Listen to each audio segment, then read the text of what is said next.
नमस्कार दोस्तों, आज हम कर रहे हैं पुनर्जागरण कालीन कला। इसके बारे में थोड़ा सा मैंने बताया था आपको मोटा मोटा।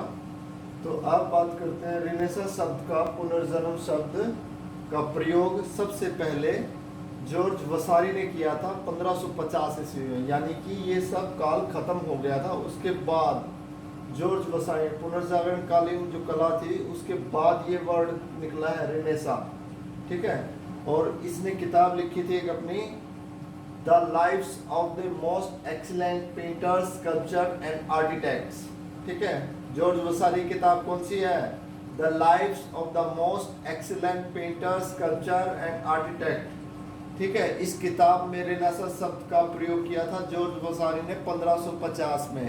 ओके। तो जो पुनर्जागरण की कला है उसका प्रारंभ जो है ज्योतो की कला से मानते हैं, लेकिन कुछ विद्वानों का मत है सिमाब्वे पे, कुछ सिमाब्वे की कला पे मानते हैं कि सिमाब्वे की कला से पुनर्जागरण का शुरुआत हुई थी। ठीक है। ज्योतो जो था वो एक तरफ तो गोथिक कला का अंतिम कलाकार था और दूसरी ओर पुनरुत्थान कला का आरंभ करता माना जाता है। ठीक है। आरंभ करता था 14वीं से 16वीं शताब्दी के बीच इटली में जो कला फैली थी, जो कला चली थी, वो पूरे यूरोप में फैल गई थी। ठीक है। इसमें प्राचीन कला का अध्ययन करना, तर्क वितर्क और स्वतंत्र चिंतन इनका मूल आधार था। ठीक है, याद रखना। अब बात करते हैं हम असली पुनर्जागरण यानी प्रोटो रेनेसेंस इन इटली कब शुरू हुआ था? 1280 से 1400 ईस्वी तक। तो इसके बारे में अगर बात करें तो 13वीं शताब्दी के अंत में और 14वीं शताब्दी की शुरुआत में मूर्तिकार थे निकोला पिसानो और उनका बेटा था जियोवानी पिसानो। कौन थे? इटली के मूर्तिकार थे निकोला पिसानो और जियोवानी पिसानो ने टस्कनी क्षेत्र में, टस्कन क्षेत्र था यहाँ, वहाँ पर शहर था एक पिसा सिएना के पुजारी का जो गिरजाघर था उसमें था, पुजारी का संदेश देने का जो स्थान था उसको सजाया था इन्होंने। ये वो स्थान है, मैंने फोटो भी लगाया है। ठीक है, देख सकते हैं आप। इसको पूरा अच्छे से महीन काम किया हुआ, बारीक काम किया हुआ, डेकोरेट किया हुआ इसको पूरे को। ओके। और इन्होंने सैक्रोफागी, सैक्रोफागी क्या है? प्राचीन रोम की कब्र का ताबूत, उसको डेकोरेट करने का जो प्रचलन था उससे भी काफी प्रभावित थे ये है जियोतो। जियोतो ने लेमेंटेशन पेंटिंग बनाई थी, जियोतो की लेमेंटेशन यानी ईसा का स्वर्ग होना, ईसा का मृत्यु, ईसा का मृत्यु दिखाया है इसमें, जो कि सैक्रोवेगनी चैपल में। कहाँ है? सैक्रोवेगनी चैपल में। तो ये जियोवानी पिसानो जो थे और जियोतो थे, ये दोनों समकालीन थे। ठीक है, इनका काल सेम था। और जियोतो ने आकृतियों में त्रिआयामी प्रभाव डालने का कार्य किया और इसका मुख्य कार्य जो था जियोतो का, क्राइस्ट का जीवन चक्र, cycle of the life of the Christ, कहाँ पर है? At the Arena Chapel in Padua. ठीक है, कहाँ पर है? Cycle of the life of the Christ मुख्य कार्य है जियोतो का, याद रखना। और कहाँ पर है? एट द एरिना चैपल इन पादवा। अब बात करते हैं हम अर्ली नीदरलैंडिश आर्ट, शुरुआती नीदरलैंड में जो कला थी उसके बारे में, जिसका समय रहा है 1425 से 1525 ईस्वी तक। ठीक है। यहाँ के जो मुख्य कलाकार थे जॉन वैन आइक और हुबर्ट वैन आइक, ये दोनों भाई थे। और आगे जो कलाकार थे रॉबर्ट कॉम्पिंग्स, हंस मोमलिंग और रोजर वांडर वेडन और हुगो वांडर गोज, ये कलाकार थे। यहाँ आपके सामने लिखे भी हुए हैं। तो यहाँ पर जो था चित्रण जो था ऑल ऑन पैनल होता था अब तक, और फ्रेस्को टेक्निक बहुत कम लोकप्रिय थी यूरोप में। उत्तरी यूरोप की बात करें तो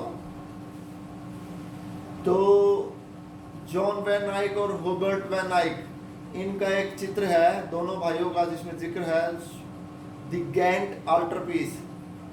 द गैंट आल्टरपीस है ये, और ये कहाँ पर है? सेंट बेवो के गिरजाघर, सेंट बेवो के गिरजाघर में ये है जो जाइनों ने बनाया है।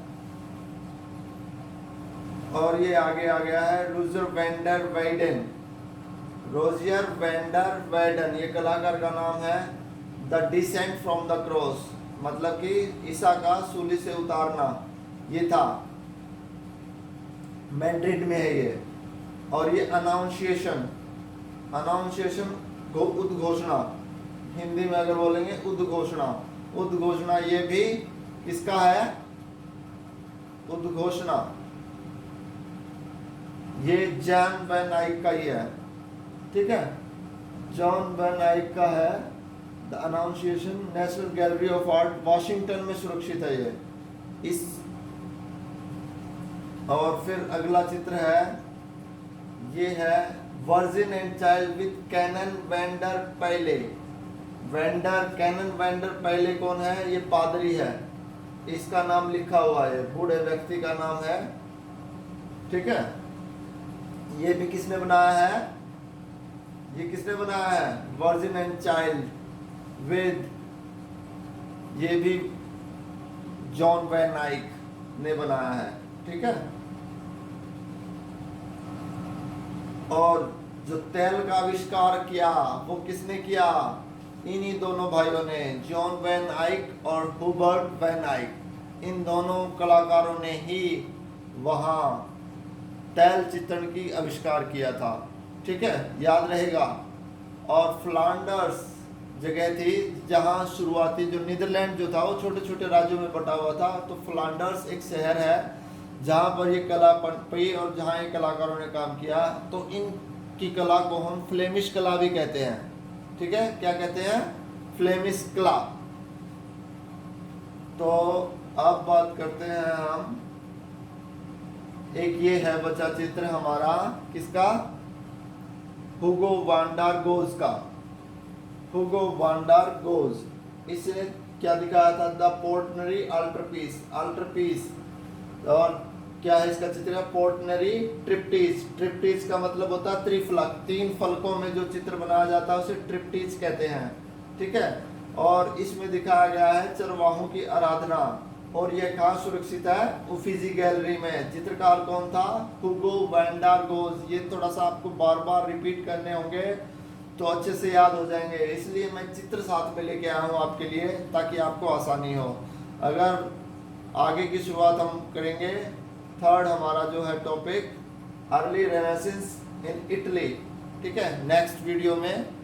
तो प्लीज़ मेरे चैनल को लाइक, सब्सक्राइब और कमेंट कीजिए अगर आपको अच्छा लगे तो। Thank you.